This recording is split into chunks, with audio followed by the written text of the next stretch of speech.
anime! Assalamualaikum and hi guys. So, hari ni aku nak share dengan korang tentang 15 shinobi Konoha yang digeruni dan ditakuti oleh kampung lain.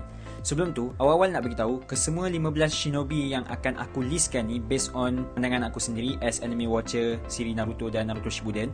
Kalau korang ada pandangan sendiri tentang list ni, boleh share dekat komen di bawah.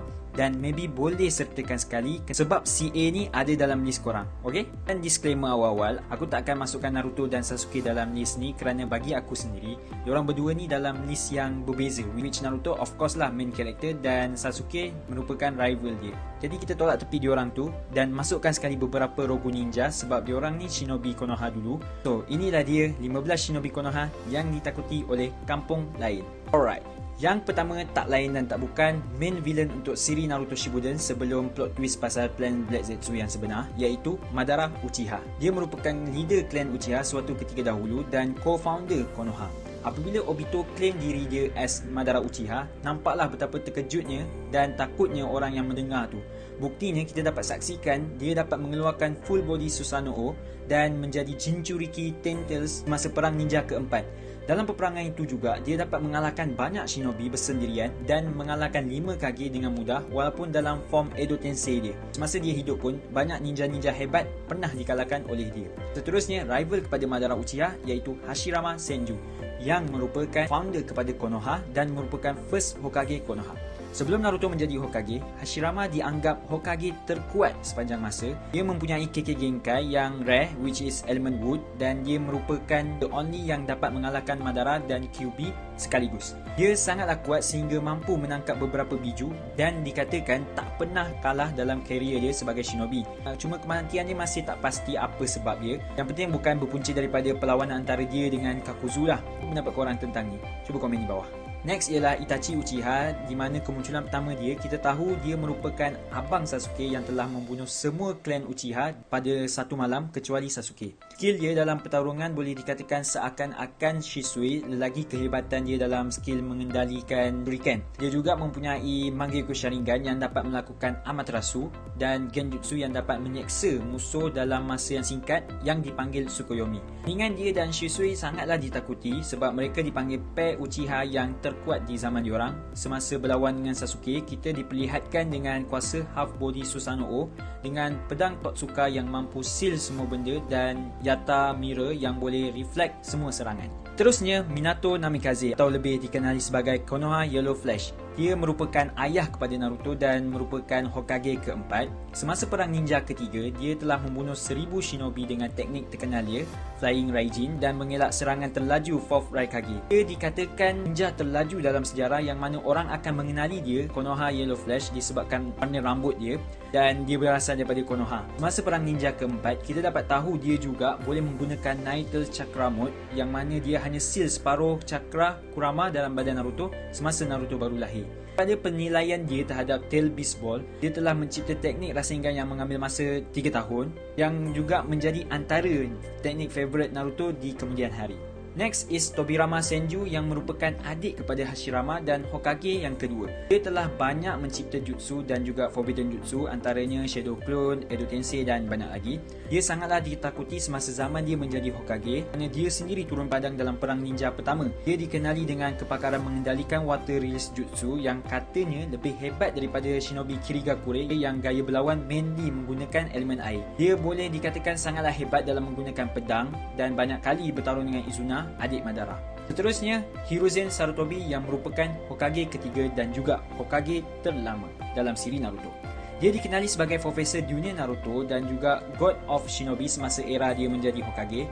Tak boleh disangkal fakta ini di mana dia merupakan guru pada ketiga-tiga legendary Sannin dan dia mengetahui banyak jutsu Konoha dan boleh dikatakan tandingan untuk first dan second Hokage sewaktu dia prime. Tapi time dia dah berusia pun, dia still dapat mengalahkan Hashirama dan Tobirama dengan menggunakan Reaper Death Seal semasa serangan ke atas Konoha yang juga mengorbankan nyawa dia sendiri. Terusnya, anak murid kepada Hiruzen, Hokage ketiga iaitu Jiraiya, antara shinobi kebanggaan Konoha. Dia merupakan one of the legendary Sannin dan banyak kali ditawarkan untuk menjadi Hokage, antaranya selepas perang shinobi ketiga di mana dia ditawarkan untuk menjadi Hokage keempat menggantikan Hiruzen, tetapi ditolak olehnya. Begitu juga semasa ditawarkan untuk menjadi Hokage yang kelima. Dia juga merupakan cikgu untuk beberapa ninja hebat di dalam Naruto Universe, antaranya Minato dan Naruto. Dia ditakuti oleh organisasi Akatsuki sendiri, which yang kita tahu Akatsuki ini terdiri daripada ninja ranking S. Naruto menjadi selamat di bawah penjagaan Jiraiya hingga Itachi dan Kisame sendiri pernah bagi tahu diorang takkan berani nak ganggu Naruto kalau Jiraiya ada bersama dia. Jiraiya kalah di tangan Six Path of Pain, tapi Pain sendiri mengatakan kalau Jiraiya tahu lebih awal rahsia Pain itu, Jiraiya pasti dapat mengalahkan diorang. Next ialah Shisui Uchiha atau lebih dikenali sebagai Shisui of the Body Filker. Dia merupakan kawan baik Itachi dan shinobi termuda Uchiha yang awaken Mangekyou Sharingan. Dia pernah diarahkan untuk satu misi dan misi itu berjaya dengan mudah kerana kumpulan Kirigakure lead by Ao retreat selepas dapat tahu yang diorang akan berhadapan dengan Shisui. Kekuatan dia tak banyak ditonjolkan dalam anime, tapi kita dapat tahu yang dia dikatakan lebih genius dan hebat daripada Itachi sebab Itachi sendiri banyak berlatih dan menjalankan misi bersama dia. Mangekyou Sharingan dia adalah ultimate genjutsu yang dikenali sebagai Kota Amatsukami yang dapat manipulate minda seseorang tanpa diorang sedar. Disebabkan kuasa ni jugalah Itachi dapat counter Edo Tensei Kabuto. Seterusnya, Kakashi Hatake atau lebih dikenali sebagai The Copy Ninja. Kakashi menjadi jonin pada usia 12 tahun dan dia pernah menjadi ambu yang direkrut oleh Hokage keempat Namikaze Minato. Dia juga telah menyelesaikan kira-kira 1140 misi dengan total misi rank S sebanyak 42 misi. Kakashi memang dikenali dengan skill berlawan dia dan hebatan strategi dia. Hebatan dia ditambah lagi dengan adanya Sharingan, hadiah daripada Obito semasa perang shinobi ketiga. Sharingan tu dia dapat membaca dan meniru gerakan musuh tu yang membawa kepada julukan Kakashi The Copy Ninja. Scene yang kita dapat lihat semasa dia berlawan dengan Zabuza bersama-sama Team 7. Dia pernah ditawarkan menjadi Hokage sebelum perang ninja keempat untuk menggantikan Tsunade, tapi adalah isu di sebaliknya dan pada akhirnya dia menjadi Hokage yang keenam selepas perang ninja keempat dan sebelum Naruto menjadi Hokage. Seterusnya, Hokage sebelum Kakashi iaitu Tsunade. Dia merupakan cucu kepada Hokage pertama Hashirama Senju, tapi dia tidak ditakuti sebab itu. Tsunade terkenal kerana kehebatan dia dalam ninjutsu medik iaitu Byakugo dan 100 Links Jutsu. Dia merupakan salah seorang legendary Sannin di mana ketiga-tiga mereka pernah ditawarkan untuk menjadi Hokage. Cuma yang betul-betul menjadi salah seorang Hokage dan merupakan Hokage perempuan pertama adalah Tsunade itu sendiri. Dalam perang ninja keempat, dia dapat menandingi Susanoo Madara. Begitu pentingnya dia sehinggakan setibanya Orochimaru di medan perang, dia suggest untuk heal Tsunade dahulu baru kage-kage yang lain. Next ialah kawan kepada Tsunade dan Jiraiya iaitu Orochimaru yang juga merupakan salah seorang legendary Sannin dan murid Hiruzen yang paling genius dalam kalangan tiga orang tu.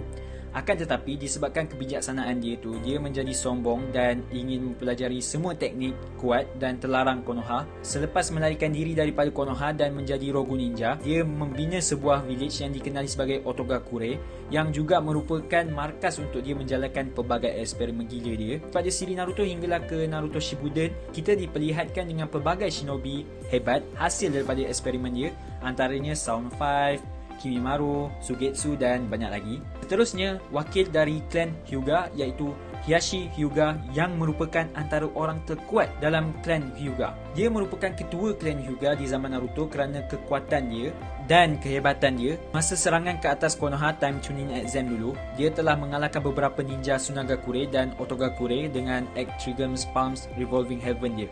Next is ayah Hokage ke-6 iaitu Sakumo Hatake yang dikenali sebagai Konoha's White Fang. Kekuatan dia sangatlah hebat yang mana diwarisi oleh anaknya Kakashi Hatake dan kekuatan dia boleh dikatakan setanding dengan The Legendary Sannin. Minato sendiri mengatakan yang dia tak setanding dengan Sakumo Hatake.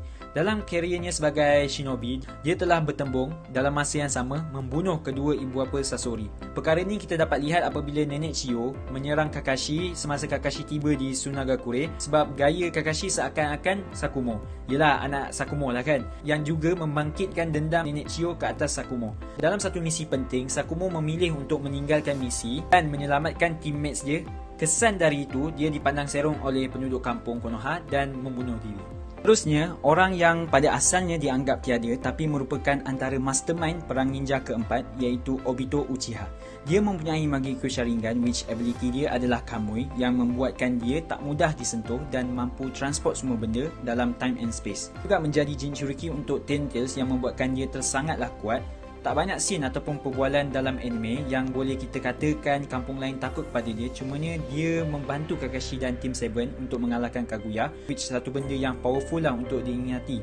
Last but not least, seorang yang kuat dan Madara sendiri semasa berlawan dengan dia time perang ninja keempat mengatakan dia sangatlah kuat iaitu Might Guy, rival kepada Kakashi katanya lah. Dia merupakan Jonin dan mampu menggunakan kesemua 8 inner gates.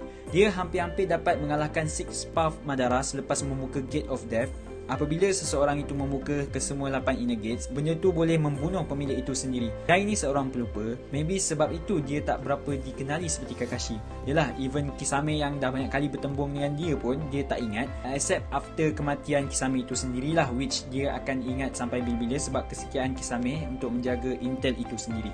Dalam anime, ada scene di mana Sakumo memberitahu Kakashi yang mana Guy bakal menjadi seorang yang kuat dan Kakashi perlu hati-hati dengan kekuatan itu. Honorable mention iaitu Might Guy yang digelar Eternal Genin sebab dia merupakan Genin sepanjang karier dia sebagai shinobi dan juga ayah kepada Guy. Might Guy selalu dipandang rendah kerana statusnya sebagai Genin dan dia didapati tak mahir dalam ninjutsu maupun genjutsu. Misi yang mudah pun tak dapat diselesaikan, tapi apa yang menariknya selama ini dia sibuk berlatih senyap-senyap untuk master teknik 8 gates. Masa Guy dan kawan-kawannya dalam misi time perang shinobi ketiga yang mana diorang diserang oleh 7 Swordman of the Mist dan diselamatkan oleh Dai. Kuatlah kan Dai ni sebab nak kalahkan satu Swordman of the Mist pun bukan senang.